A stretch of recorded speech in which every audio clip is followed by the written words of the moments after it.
Good morning everyone, welcome to our online class. बेटा मैं हूं नूर सर और आज हम बात करेंगे आज की टॉप करंट अफेयर्स के बारे में। डेली डेली जो ये करंट अफेयर का सेशन चलता है ये सिर्फ इसलिए है कि आपकी करंट अफेयर्स आप पे भारी ना पड़े और आप थोड़ा थोड़ा करके डेली डेली थोड़ी थोड़ी करंट अफेयर्स पढ़ते रहे। तो बेटा आज हम 6 तारीख की टॉप करंट अफेयर्स को देखेंगे, है ना। बहुत ज्यादा करंट अफेयर्स अच्छी बन नहीं रही है आजकल, लेकिन ये है कि हमें एग्जाम ओरिएंटेड कंटेंट तो चाहिए ही चाहिए। तो जो भी आपके एग्जाम पॉइंट ऑफ व्यू से बेटा इंपॉर्टेंट चीजें हैं वो मैं आपको लगातार दे रहा हूं। एक बात ये, दूसरी ये कि अगर जैसे आप चाहते हो कि आप अच्छे से प्रैक्टिस करना चाहते हो, जो भी कंटेंट आपको चाहिए पीडीएफ में, तो आप हमारे टेलीग्राम चैनल को ज्वाइन कर सकते हो। टेलीग्राम चैनल में बेटा हर एक इंफॉर्मेशन आपको मिलेगी, साथ ही साथ हर क्लास का पीडीएफ भी मिलेगा और इससे रिलेटेड क्विज भी मिलेगी। वहां पर हमारा जीके और इंग्लिश की क्विज भी चल रही है, तो जिन भी बच्चों को अपनी जीके और इंग्लिश को मजबूत करना है तो वो वहां पर आके हमसे जुड़ सकते हैं। ठीक है, चलिए शुरू करते हैं। शुरू करने से पहले बेटा जिन भी बच्चों को एनडीए का फॉर्म तो आ गया है, तो एनडीए के फॉर्म के हिसाब से अगर देखा जाए तो अब we have near about 90 days. तो 90 दिन में अगर किसी को भी एनडीए की तैयारी करनी है तो वो हमसे जुड़ सकता है। हमारा एक टारगेट बैच चल रहा है जिसमें हम बच्चों को 90 दिन में एनडीए की तैयारी करा रहे हैं। तो जिन भी बच्चों को एनडीए की तैयारी करनी है ना, तो वो हमारा ये टारगेट बैच ज्वाइन कर सकते हैं। इसकी सीट बेटा बहुत लिमिटेड है, तो जिन भी बच्चों को ज्वाइन करना है तो तुरंत कांटेक्ट कर लें, क्योंकि 10 दिन ही है हमारे पास जिसमें हम इस टारगेट बैच को शुरू कर रहे हैं। उसके बाद बैच में बच्चों को नहीं लेंगे। तो जिन भी बच्चों को इसको ज्वाइन करना है तो वो ज्वाइन कर सकता है। आपको रेगुलर इसमें हर सब्जेक्ट की क्लासेस मिलेंगी, 4 to 5 आवर्स की क्लासेस होंगी, प्लस जो भी एग्जाम से रिलेटेड मॉक्स हैं उस तरह कराए जाएंगे और एग्जाम से रिलेटेड जो भी एमसीक्यूज बन सकते हैं उसकी भी प्रैक्टिस कराई जाएगी। तो आपको अगर एनडीए को निकालना है, एनडीए को पास करना है, एनडीए का रिटर्न निकालना है, तो हमारे इस 90 दिन के टारगेट बैच को आप ज्वाइन कर सकते हो। तो बच्चा आप में से जो भी टारगेट बैच ज्वाइन करना चाहता है तो नीचे दिए हुए नंबर पे तुरंत कॉल करके संपर्क करें और अपनी सीट तुरंत बुक करें, बिकॉज सीट बहुत लिमिटेड है ना, और समय भी बहुत कम है। तो बिना समय गवाए आप हमें ज्वाइन कर सकते हो। ओके, इसी के साथ मैं आपको एक चीज और बता दूं, जिन बच्चे सीडीएस की तैयारी कर रहे हैं ना, वो भी हमारे सीडीएस के भी टारगेट बैच को ज्वाइन कर सकते हैं ना। सीडीएस का भी हमारा बैच शुरू होने वाला है, तो 90 दिन में हम सीडीएस की भी तैयारी करा रहे हैं और वो भी एकदम एग्जाम ओरिएंटेड पैटर्न पे। कोई भी इधर उधर की चीजें नहीं, सिर्फ टू द पॉइंट जो एग्जाम में चीजें आ सकती हैं उन्हीं पर ही हम फोकस कर रहे हैं, टारगेट कर रहे हैं। तो टारगेट बैच को ज्वाइन करने के लिए नीचे दिए हुए नंबर पे संपर्क करें। ठीक है, चलिए अब आगे बढ़ते हैं बेटा। और आज का पहला क्वेश्चन अच्छा क्वेश्चन है। Who was reappointed at the prime minister of Portugal, है ना। पुर्तगाल का प्राइम मिनिस्टर किसे रीअपॉइंट किया गया है? पुर्तगाल बेटा, पुर्तगाल की राजधानी क्या है? पुर्तगाल की राजधानी है लिस्बन, है ना, लिस्बन, है ना, इसे याद रखिएगा। अगर हम पुर्तगाल की बात करें तो ये यूरोप का एक देश है और इसके फिर से रीअपॉइंट हुए जो नए जो प्राइम मिनिस्टर हैं वो कौन है? लुइस मॉन्टेनेग्रो, याद रखिएगा, लुइस मॉन्टेनेग्रो। ठीक, इसे ध्यान रखिएगा। चलिए आगे बढ़ते हैं। India hosted the IATA AGM after how many years? IATA AGM की मीटिंग इंडिया में हो रही है ना, और ये इंडिया कितने साल के बाद होस्ट कर रहा है? 42 इयर्स के बाद। ठीक है, तो ये बहुत इंपॉर्टेंट है। चलिए आगे बढ़ते हैं, क्वेश्चन नंबर 3 की तरफ चलते हैं।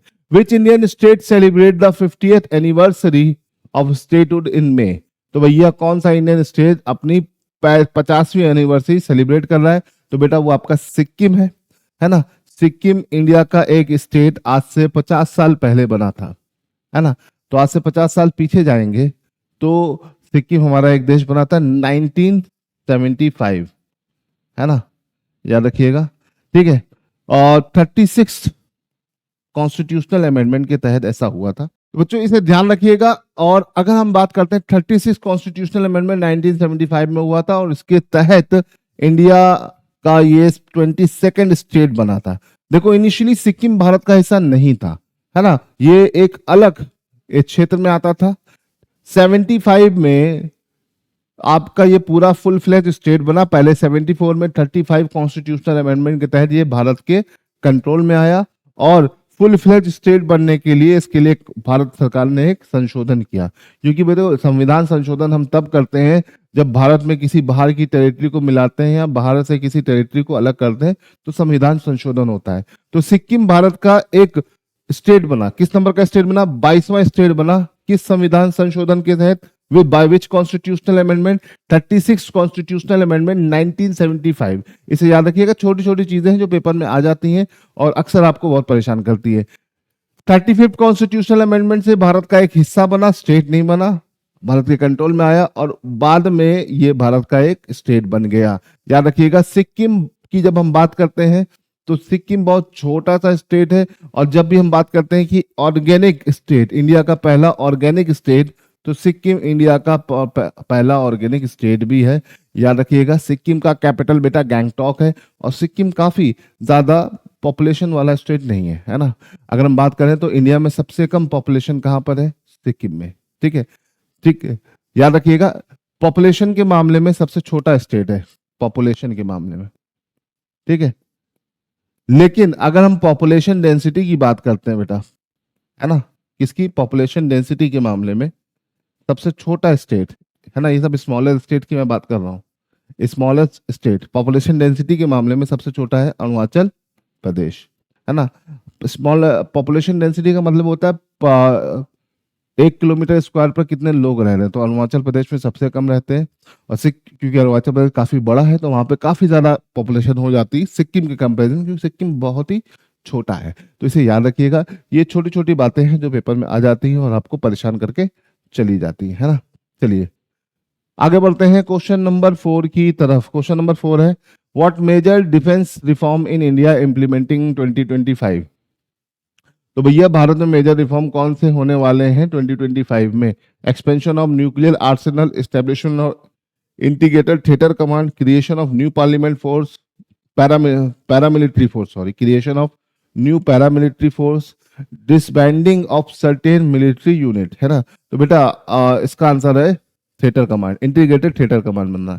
इंटीग्रेटेड थिएटर कमांड जो होता है ये काफी ज्यादा इंपॉर्टेंट है हमारे लिए, और हमारे पास इसके लिए अभी कुछ है नहीं, है ना। एक कमेटी बनी थी बेटा, शेकाटकर कमेटी, है ना। ये शेकाटकर कमेटी जो थी बेटा, इस कमेटी ने 2016 में अपनी रिपोर्ट दी थी और बोला था कि इंडिया में 3 थिएटर कमांड होने चाहिए, है ना। एक वेस्ट में होना चाहिए, एक नॉर्थ में होना चाहिए और एक साउथ में होना चाहिए। ठीक है, ये इनका एक रिकमेंडेशन था, तो इस पर ही बात चल रही कि इस बार इसको लाएंगे, है ना। और वेस्टर्न जो थिएटर कमांड होना चाहिए उसका हेडक्वार्टर जयपुर होना चाहिए, नदन का हेडक्वार्टर बेटा लखनऊ होना चाहिए, और सदर्न थिएटर का जो है कमांड कहाँ पर होना चाहिए ये आप मुझे कमेंट में बताइए, ये आपका होमवर्क है। ठीक है, जल्दी से बताइए। ठीक है, तो सदन में कहाँ पर होना चाहिए ये इनकी रिपोर्ट के हिसाब से था, तो इस पर इस बार चर्चा चल रही है, क्योंकि हम ऑलरेडी ये इस पे काम कर चुके हैं, इस पे भी काम कर चुके हैं, इस पे भी काम कर चुके हैं, लेकिन अभी हमने इस पे बहुत अच्छा काम नहीं किया है। ठीक है, और हमको इसकी भी जरूरत है। ठीक है, तो इसको भी समझना बहुत जरूरी है। चलिए, ये तो बात हो गई किसके बारे में? रिफॉर्म्स जो बात चल रही है। Which country sign a mutual recognition agreement with India on marine equipment? देखो, मरीन इक्विपमेंट के ऊपर भारत कई देशों के साथ अपना क्या कर रहा है? म्यूचुअल रिकॉग्नाइजेशन कर रहा है। इसमें इस बार उसने यूरोपियन यूनियन के साथ किया है। यूरोपियन यूनियन जो है ये ईयू के नाम से फेमस है। कब? ईयू के नाम से, याद रखिएगा। यूरोपियन यूनियन की बात करें तो ये ईयू के नाम से फेमस है। तो बेटा यूरोपियन यूनियन जो है, यूरोपियन यूनियन कब बना? 1993 में बना, और आज के टाइम में देखा जाए तो यूरोप के बहुत सारे देशों का ये समूह है। इसमें कितने मेंबर नेशन है? 27 मेंबर नेशन है। ठीक है, तो कमेंट में मुझे इसका हेडक्वार्टर बताइए, इसका हेडक्वार्टर कहाँ पर है ये मुझे आप लोग कमेंट में बताइए। ठीक है, चलिए यहाँ से आगे बढ़ते हैं, अगले क्वेश्चन की तरफ चलते हैं। What is the name of the civil defence exercise conduct by India in May 2025? भाई सिविल डिफेंस एक्सरसाइज जिसको लेकर काफी लोग चर्चा में थे कि एकदम से क्या हो जाएगा, आपका मॉक ड्रिल होगी और अचानक से आपका बिजली गुल हो जाएगी, तो किस तरह से करना है। भारत सरकार ने इसके लिए काफी ज्यादा बात कही थी, है ना। तो वो था ऑपरेशन अभ्यास। वैसे तो ये एक तरह का नॉर्मल ऑपरेशन था जो भारतीयों के लिए था 7 मई, इसी 7 मई को भारत भारत ने ऑपरेशन सिंदूर लॉन्च किया था, है ना, याद रखिएगा। ऑपरेशन सिंदूर जो था वो 7 मई को ही लॉन्च किया गया था। ठीक है, ऑपरेशन अभ्यास जो था वो सिविल डिफेंस के लिए की जाने वाली एक एक्सरसाइज थी, आप लोग को याद होना चाहिए, इसका नाम ध्यान रखिएगा, ऑपरेशन अभ्यास के नाम से ये फेमस था। ठीक है, चलो अब आगे बढ़ते हैं, क्वेश्चन नंबर 7 की तरफ चलते हैं। Which Indian airport saw an inauguration of new terminal building by PM Narendra Modi in 2025? भैया पीएम मोदी ने किस एयरपोर्ट की नई बिल्डिंग लॉन्च करी? तो देखो, जब चुनाव आता है कहीं पर भी, तो वहां पर चीजें इनॉर्गेट होना शुरू हो जाती है, बहुत सिंपल सा कॉन्सेप्ट है। तो यहाँ पर क्या है, अभी पीएम मोदी जी ने कहाँ पर बिल्डिंग की है? तो भैया इनमें से कौन सा एयरपोर्ट बिहार में है ना? तो देख लेते हैं भाई, ये वाला जो है ये तो न्यू दिल्ली में है, और ये ऑलरेडी बहुत ज्यादा स्टैब्लिश हो चुका है। ये आपका मुंबई में है, जब मुंबई में चुनाव आएगा, महाराष्ट्र में आएगा, तब इसका काम आएगा। कैंपागौड़ा आपका कर्नाटका है ना बेटा, कर्नाटका है। ठीक है, तो बचा क्या? जेपी, जेपी आपका बिहार पटना में है। तो यहाँ पे यही आंसर होगा, जयप्रकाश नारायण इंटरनेशनल एयरपोर्ट। ठीक है, तो इसे ध्यान रखिएगा, मोदी जी ने यहाँ की एक नई टर्मिनल बिल्डिंग का इनॉग्रेशन कर दिया है।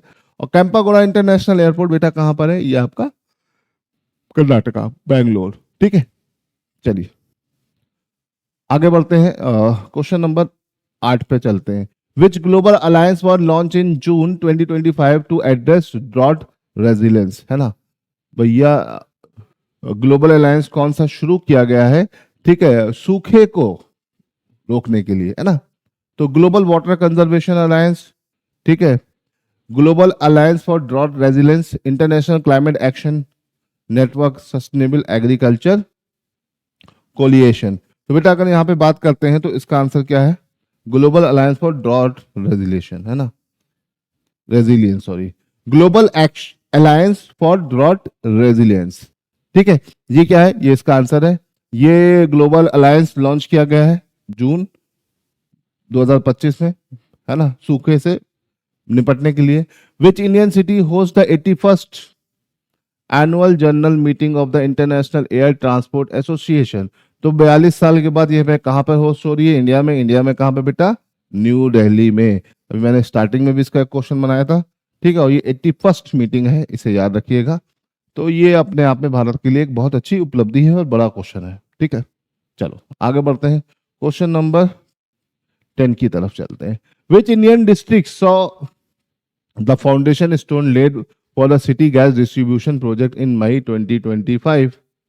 ठीक है, तो भैया सिटी गैस डिस्ट्रीब्यूशन प्रोजेक्ट का फाउंडेशन स्टोन कहां पर लॉन्च हुआ है?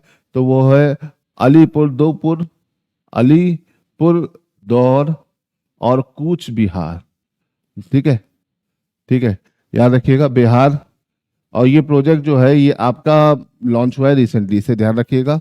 आप ज्यादातर ये बंगाल के रीजन्स में आते हैं, तो इसे ध्यान रखिएगा। ठीक है, तो ये हमारे होगा किसके बारे में? इस प्रोजेक्ट के बारे में, और इम्पोर्टेंट है, इसे ध्यान रखना है। ठीक है, तो होपफुली आपको सब समझ में आ रहा होगा। आज बहुत ज्यादा करंट अफेयर्स नहीं है, लेकिन जितने भी हैं बहुत सटीक बना के आपको दिए ताकि आपको इन्फॉर्मेशन मिलती रहे। तो आई होप कि आप लोग प्रैक्टिस कर रहे हैं लगातार। बहुत जल्दी हम वीकली या मंथली करंट अफेयर्स भी आपके लिए लेकर आएंगे ताकि आपका और अच्छे से रिवीजन हो। तो बेटा चलो आज के लिए इतना रहने देते हैं, मिलते हैं अगली क्लास में। जय हिंद।